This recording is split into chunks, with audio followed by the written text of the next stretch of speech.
சீமானின் அரசியல் கொள்கைகளை மாணவர்களுக்கு கற்றுக் கொடுத்து சீமான் வழியில் இளைஞர்களை உருவாக்கும் பேராசிரியரின் செயல் புதிய தலைமுறைகளிடம் பெரும் தாக்கத்தை ஏற்படுத்தியுள்ளது. நீங்க ஒரு பேராசிரியராக இருந்து கொண்டு சீமானவர்களின் மீது இவ்வளவு ஈர்ப்பு வந்ததுக்கான காரணம் என்ன தெரிஞ்சுக்கலாமா? தோல்வியில் வெற்றி என்பதற்கு உதாரணமாக நீங்க வேற எங்கெல்லாம் தேடி எடுக்க வேண்டாம், என் தலைவனை தேர்ந்தெடுத்துக்கலாம். ஏன்னா ஒன்றும் இல்லாததுலேருந்து 8.5% கொண்டு வந்து இன்னைக்கு தேர்தல் ஆணையத்தால் அங்கீகரிக்கப்பட்ட கட்சியாக வந்திருக்காரு. அது பின்னாடி போராட்டம் என்னன்னு தெரியும். ஆசிரியர்களாக எனக்காக பல மாணவர்கள் இருக்காங்க. அவங்களுக்கெல்லாம் நான் வந்து ஒரு கணிதமோ தமிழையோ அறிவியலோ தான் கற்றுக் கொடுத்துருக்கிறேன். ஆனால் அவங்களுக்கு ஒழுக்கத்தை கற்றுக் கொடுத்துருக்கிறேன், மக்களை நேசிக்கும் மனிதத்தை கற்றுக் கொடுத்துருக்கேன். இதெல்லாம் தான் அவருடைய கொள்கையில இருக்கு. சீமான் என்ற அந்த முத்தை பார்ப்பதற்கு நேரம் எடுக்கும். அதை நான் மாணவர்கள்ட்ட ஒவ்வொரு தடவையும் கடத்திருக்கேன். இது என்னோட கொள்கையா. தமிழக அரசியல் களத்தில் தமிழ் தேசிய உணர்வை முன்னிறுத்தி எழுந்த சீமான் சாதி மற்றும் மதங்களை கடந்து தமிழ் இன அடையாளத்தை மையமாக கொண்டு வளர்ந்தார். இளம் வயதில் திராவிட இயக்க கொள்கைகளால் ஈர்க்கப்பட்டவர்.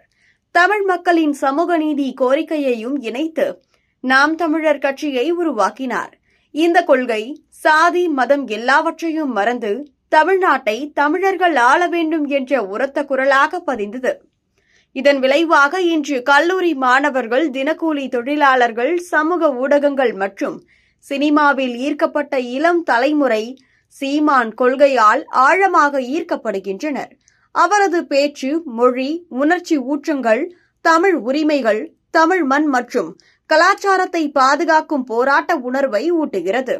மீத்தேன் திட்டம் போன்ற சுற்றுச்சூழல் அநீதி போராட்டங்கள் இளைஞர்களின் நெஞ்சில் தீமூட்டி உள்ளன. சமீபத்தில் புதுமை பெண்கள் மற்றும் தவ புதல்வன் திட்டங்களை விமர்சித்தும் இளம் பெண்கள், இளைஞர்கள் தன்னெழுச்சியாக கட்சியில் இணைவதற்கு வழிவகுத்து உள்ளார். சமூக ஊடகங்களில் கொள்கை தலைவன் சீமான் போன்ற ஹேஷ்டாகுகள் பரவி இளைஞர்கள் மாற்று அரசியலை பற்றி கற்று போராட்டங்களில் ஈடுபட்டு தமிழ் தேசிய அடிப்படைகளை வலுப்படுத்துகின்றனர். இதன் விளைவாக நாம் தமிழர் கட்சி 2024 நாடாளுமன்ற தேர்தலில் 4 லட்சத்திற்கும் மேற்பட்ட வாக்குகளை பெற்று தமிழக அரசியலில் ஆழமான தடத்தை பதித்தது. சீமான் கொள்கை இளைஞர்களை அரசியல் விழிப்புணர்வுடன் கூடிய போராளிகளாக உருவாக்கி தமிழ் இனத்தின் எதிர்காலத்தை வடிவமைக்க உதவுகிறது. அவரது சமத்துவ கொள்கை, ஆண் பெண் சமமாக வேட்பாளர்களை நிறுத்தும் அணுகுமுறை, இளம் பெண்களை ஊக்குவித்து தமிழ் சமூகத்தில் புதிய அலைவரிசையை உருவாக்குகிறது.